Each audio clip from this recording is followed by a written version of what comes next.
சாம்பாருக்கு எவ்வளோ சீக்கிரம் செய்யலாம் அப்படின்னு இந்த முருங்கைக்காய் போட்டுட்டோமா, வதக்கி போடுற சாம்பார் ஒரு விஷயம் இருக்குது. அப்படியே இது மாதிரி பச்சை காய்கறிகளை போட்டு அப்படியே கொதி விட்டு எண்ணெயோட உப்பு, மஞ்சப்பொடி, மிளகா பொடி, அந்த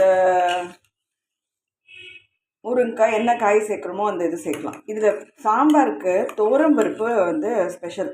எப்போவுமே துவரம்பருப்பு தான் நம்ம வந்து சேர்ப்போம். ஆனால் துவரம்பருப்புக்கு என்னன்னா நிறைய விலை ஆயிடுச்சு. துவரம்பருப்பு அது தூர் பருப்புன்ட்டு அது தூரிண்டே போகும் அப்படின்னு ரோட்லலாம் துப்பின்ண்டே வேற போவாங்க. மழை பெய்யலன்னா தண்ணி கிடைக்கல, அவங்களுக்கு தாகமாக இருக்குது அப்படின்னா ரோடெல்லாம் துப்பிட்டு போவாங்க. தூர் பருப்புக்கு அவ்வளோ விலை ஜாஸ்தி.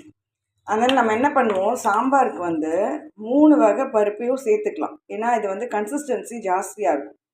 சிறு பருப்புன்னு சொல்லுவோம், கடலைப்பருப்புன்னுவோம், துவரம்பருப்புன்னுவோம்.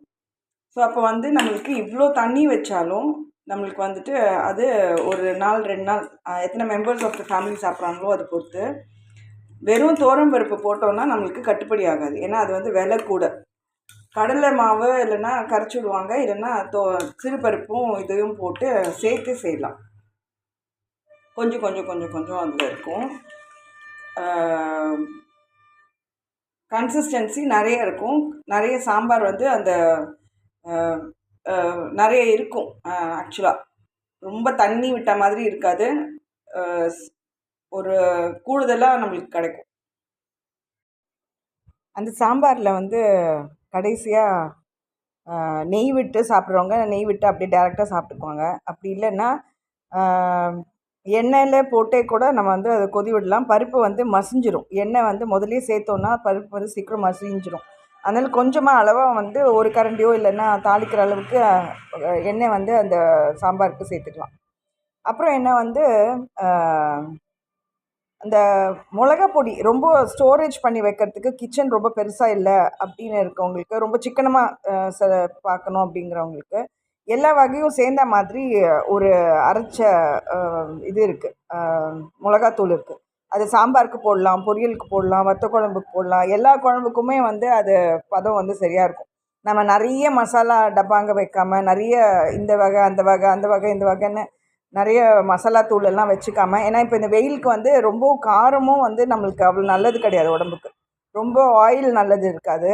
ரொம்ப மசாலாவும் ஸ்பைசஸும் அதிகமாக நம்ம வந்து இந்த மேல வந்து ரொம்ப வெயில் இருக்கிற சமயத்தில், இல்லை ரொம்ப மத்தியானமாக இருந்தால் கூட நம்ம வந்து ரொம்ப வெயிலில் இருந்தோன்னா அது வந்து அவ்வளோ நல்லா இருக்காது, உடம்புக்கு வந்து அவ்வளோ ஆகாது.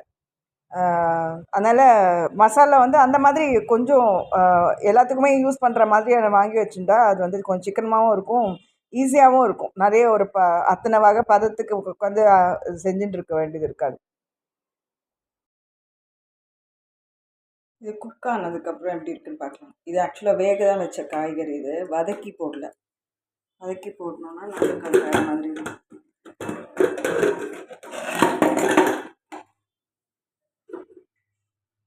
இப்போ இது எல்லாமே வெந்திருக்கும். முருங்கைக்காய், கத்திரிக்காய் எல்லாமே வெந்தாச்சு.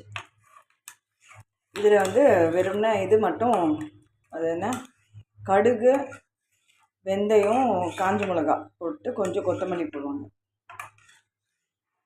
இதுக்கு வந்து நல்லா வதக்கின காய்கறி பொரியல் மாதிரி பண்ணிட்டு, இல்லைன்னா இது வறுத்த இதெல்லாம் வச்சுருந்தோன்னா நல்லாயிருக்கும் டேஸ்ட்டாக.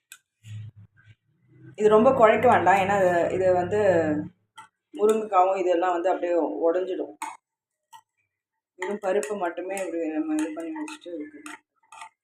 மத்தில் கூட கடைய வேண்டியதில்லை, மிக்சியில் கூட அரைக்க வேண்டியதில்லை. அப்படி மிக்சியில் போட்டு நம்மளுக்கு கொஞ்சம் திக்காகணுன்னா ஒரு கரண்டி இந்த பருப்பை இப்படி இந்த அளவு மட்டும் இப்படி அள்ளிண்டு அதுக்கப்புறமா இதை மிக்சியில் அரைச்சிட்டு அதுக்கப்புறம் இதோட கலந்துக்கலாம்.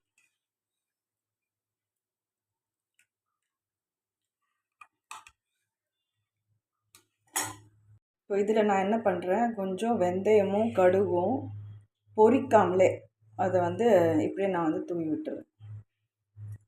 அப்புறம் கொஞ்சம் கொத்தமல்லியும் புதினாவும் எடுத்து வச்சுருக்கேன் தழை, அதையும் அப்படியே போட்டு உதிர்த்து விட்டுருவேன். இது வந்து நல்ல வாசனையாக இருக்கும். இதை வந்து அப்படியே மூடி வச்சிடணும்.